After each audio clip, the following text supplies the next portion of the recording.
Humigit kumulang 66 milyong taon na ang nakalipas, naganap ang isa sa pinakamatinding mass extinction sa mundo na naging dahilan ng pagkalipol ng maraming hayop kabilang ang mga dinosaurs.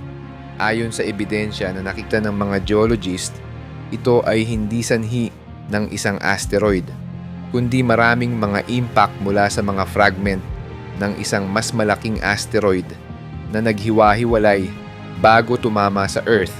Ang Chicxulub crater sa Yucatan Peninsula ay may estimated na laki na 300 km radius at the time of impact. Pero dahil sa soil erosion, 180 km na lang ang nasusukat ngayon. Kabilang pa sa mga asteroid impact na nangyari sa KPG boundary ay ang Boltish crater sa Ukraine na may laki na 24 km radius at ang Silver Pit crater sa North Sea na may laki na 20 km radius. Ayon sa mga scientist, posibleng tumama ang ibang fragments sa Tethys Sea nung panahon na yon.